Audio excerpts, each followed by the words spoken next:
नमस्कार, आप सभी का स्वागत है इंडिया न्यूज़ के हिमाचल पेज पर। हाल ही के दिनों में कंगना रनौत बहुत ज़्यादा सुर्खियों में है और कंगना रनौत जब मुंबई पहुंची तो वहां पे जाकर उन्होंने बहुत ज़्यादा कुछ पॉडकास्ट में कुछ खुलासा किया है। तो उन्हीं सारी चीज़ों पे हम लोग बात करेंगे। हमारे साथ अंकित हैं जो इंटरटेनमेंट बीट पर बहुत ज़्यादा अच्छे से पैनी नज़र रखते हैं और उन्हीं सब सारी चीज़ों पे हम लोग चर्चा करेंगे। अब कंगना रनौत ने पॉडकास्ट में कई तरीके के कई सारी चीज़ें उनसे पूछा गया, उस पर खुलासा किया और अपने शादी के रूमर पे भी उन्होंने कुछ बोला है। क्या है सारी चीज़ें, अंकित बताइए एक बार। जी धन्यवाद। पहले तो आपने इस प्लेटफॉर्म पे मेरे को बुलाया, तो सबसे पहले मैं ये बोलना चाहूँगा, कंगना रनौत काफ़ी ज़्यादा इन दिनों सुर्खियों में है। अपनी सियासती एक ज़िंदगी भी जी रही हैं और अपनी एंटरटेनमेंट से जुड़ी ज़िंदगी भी जी रही हैं। सबसे इंपॉर्टेंट बात यहाँ पे अंकित आ जाती है कि सबसे पहले तो कंगना रनौत अब एक मेंबर ऑफ पार्लियामेंट है, एमपी हैं, और साथ ही साथ उन पर जिम्मेदारी है एंटरटेनमेंट इंडस्ट्री की भी, क्योंकि उनकी जो फिल्म एमरजेंसी जिसका आपने अभी जिक्र किया उसका ट्रेलर आया, बहुत ही कमाल का ट्रेलर है और 6 सितंबर को फिल्म रिलीज़ होने वाली है। इसी बीच उनकी लव लाइफ को लेके भी पॉडकास्ट में सवाल पूछे गए, जो कि मुंबई बेस्ड एक पॉडकास्ट है, उन्होंने बोला है और उन्होंने खुलासे भी वहाँ पे किए हैं। उन्होंने फिल्म को लेके भी खुलासे किए, उन्होंने अपने आगे एक्टिंग करेंगी नहीं करेंगी उसके बारे में बताया और लव लाइफ के बारे में भी, शादी करने वाली है नहीं, क्योंकि उम्र तो अब धीरे धीरे बढ़ रही है, तो एक वक्त के बाद शादी वाली चीज़ों पे हम आएंगे। उन्होंने बोला है कि मैं 38 साल की हो चुकी हूँ और एक समय के बाद इंसान को करना ही चाहिए। तो ऐसे में क्या लगता है अंकित की शादी करेंगे कंगना आप? देखिए बिल्कुल, कंगना शादी तो करेंगी, क्योंकि शादी तो उनके भाई की भी हो चुकी है, बड़े भाई की भी, तो अब उनका भी करना लाजमी है, क्योंकि घर वाले के भाई एक सपना होता है कि अपनी बेटी को देखे शादी करते हुए, विदा करते हुए, एक हर माँ बाप का एक सपना होता है। तो हाँ, कंगना रनौत ने मना नहीं किया कि वो शादी नहीं करेंगे। उन्होंने कहा कि जब सही समय आएगा, सही लड़का मिलेगा तो ज़रूर शादी करेंगे। लेकिन इससे पहले भी कई सारे रिलेशनशिप्स उनके रहे जिसमें वो कामयाब नहीं रहे, जैसे आपको पता भी होगा। तो कुछ नाम अगर मैं बताना चाहूँ तो ऋतिक रोशन, जो कि ग्रीक गॉड कहा जाता है बॉलीवुड का, तो काफ़ी एक दूसरे की तरफ तंज जो है एक दूसरे की तरफ दोनों ने कसे। ऋतिक रोशन ने उनको क्या कह सकते हैं कि डंप कर दिया या फिर उनके साथ रिलेशनशिप नहीं निभा पाए। उससे पहले आदित्य पंचोली, जब पहली बार वो मुंबई आई थी, 18 साल की थी, सबसे पहले जो रिलेशनशिप था वो आदित्य पंचोली के साथ था। फिर उनका नाम बिजनेसमैन जो थे उनके साथ भी जोड़ा गया, जो कि ईज माई ट्रिप के को फाउंडर हैं।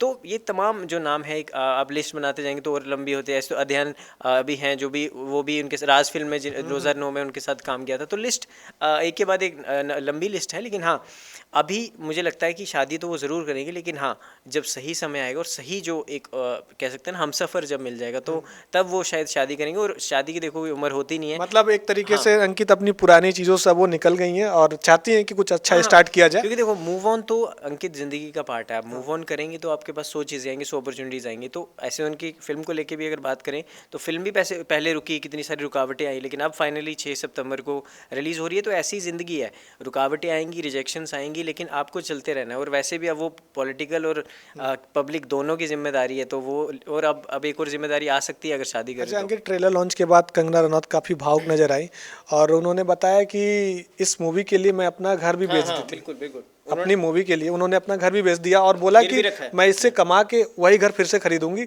और बता रही थी कि बॉलीवुड भी हमें बाइकआउट कर रहा है और बहुत सारी चीज़ें मैं देख रही हूँ, बहुत सारी चीज़ें सह रही हूँ। जी, उन्होंने कहा कि काफ़ी लोगों ने उनकी इस फ़िल्म को रोकने की कोशिश की, काफ़ी बड़े बड़े नाम थे जिन्होंने इस फ़िल्म को दबाना चाहा, लेकिन मैंने बहुत कोशिश की। अपने घर तक को उन्होंने गिरवी रखा, अपने गहने तक को गिरवी रखा। तो ये बहुत बड़ी बात है। और इस फिल्म को लेके इतना इतना इतना सिनेमा को लेके इतना ज़्यादा प्यार, इस फिल्म को लेके खासकर इतना बड़ा योगदान देना, इतना बड़ा बलिदान देना खुद अपनी प्रॉपर्टी को लेके, तो ये फिल्म तो खास है। और मुझे लगता है ये फिल्म आने के बाद काफ़ी सारी चीज़ें खुलेंगी, काफ़ी सारे राज इस फिल्म में दर्शाए जाएंगे। पॉलिटिक्स में आने के बाद बॉलीवुड बाइकआउट कर रहा है इन्हें अब। नहीं, बाइकआउट तो नहीं दोस्तों कर रहा, क्योंकि कंगना रनौत का खुद का प्रोडक्शन हाउस है, तो उनको किसी की जरूरत नहीं है मेरे हिसाब से। वो वन मैन आर्मी की बहुत तरह बड़ी कलाकार हो बॉस चुकी है। लेडी वो है ही, और उनको कहा जाता है पंगा क्वीन बॉलीवुड में भी। तो जो उनसे पंगा लेता है वो मोस्टली हमने देखा हारता ही है। और चिराग पासवान जी के साथ भी उनका नाम जोड़ा जा रहा था कि गले मिलते नजर आए थे। चिराग की पहली फिल्म में उनके साथ थी, तो हाँ, लेकिन उन्होंने उस पर भी चुप्पी तोड़ी। उन्होंने कहा हम सिर्फ दोस्त हैं और उसी नज़र से आप हमें सभी को देखें। और पहले बॉलीवुड में जोड़ दिया जाता था, अब पॉलिटिक्स में भी जोड़ देते हैं। तो ये सारी चीज़ें तो अब नॉर्मल हो गई है। अब लोगों का काम है कहना, कुछ तो लोग कहेंगे, बट हाँ, ऑफिशियली कंगना का अभी जो रिलेशनशिप स्टेटस है वो सिंगल है, उनके मुताबिक जो उन्होंने अभी तक बयान दिया। चलिए, ये तो उनका स्टेटस जो है अभी सिंगल बता रहे हैं, लेकिन हाल ही में कंगना रनावत मंडी से चुनाव लड़ी, वहाँ से सांसद बनी। उनके खिलाफ विक्रमादित्य सिंह चुनाव लड़ रहे थे, जिन्होंने बहुत अच्छा एक तरीके से मुकाबला देखने को मिला। विक्रमादित्य सिंह राजघराने से आते हैं, बहुत अच्छा नाम है, लेकिन वहाँ से हार गए और कंगना वहाँ से जीती। और कंगना अब बहुत ज़्यादा सुर्खियों में रहती हैं, क्योंकि उनकी जो सबसे बड़ा जो उनका प्रोजेक्ट है इमरजेंसी मूवी, वो आ रही है 6 सितंबर को आ रही है। जी 6 सितंबर को 6 सितंबर को मूवी आ रही है और बहुत अच्छा उनका अभिनय जो कला बोलते हैं वो देखने को मिला। और अब आगे और देखो पॉलिटिकल डेब्यू तो हिट रहा है। और आखिरी फिल्म फ्लॉप रही है जो इससे पहले फिल्म आई थी अग्नि, जिसमें एजेंट अग्नि बनी थी। तो अब ये भी बहुत जिम्मेदारी है कि वहाँ तो आप जीत गए, लेकिन क्या बॉलीवुड में दोबारा से लंबे समय बाद जीत मिल पाएगी या नहीं, ये भी बड़ा क्वेश्चन। सबसे बड़ी बात ये कि जो राजनीति जो मैदान था उसमें तो उन्होंने विजय हासिल किया। अब ये इंटरटेनमेंट वाली जो बॉलीवुड वाली लाइफ है उनकी, जहाँ से उन्होंने एक क्वीन तक का सफर तय किया। सत्ता या सिनेमा दोनों में से एक जीत तो मिल गई, अब सिनेमा की बारी। हालांकि अंकित, इन्होंने बीच में एक स्टेटमेंट भी दिया था कि मैं उतना समय नहीं दे पा रही हूँ अपने फील्ड के लिए और मुझे डिसाइड करना पड़ेगा कि मैं किस ओर जाऊँ। नहीं बिल्कुल, अब उनका मुझे लगता है पूरा अब उनका दिमाग पूरा क्लैरिटी है उनके दिमाग में कि वो बराबर समय देंगे, क्योंकि दो नाव पे अब सवार नहीं हो सकते। यहाँ तो फुल टाइम आप ऐसे नहीं कि फुल टाइम इसी को दे दूँ, आपको दोनों को बराबर बैलेंस करके चलना पड़ेगा। बैलेंस से पूरी दुनिया चल रही है, तो फिल्में तो क्या बात है। चलिए देखा जाए आगे क्या होता है। खैर वो तो क्वीन है, दोनों चीज़ें हैंडल भी कर सकती हैं।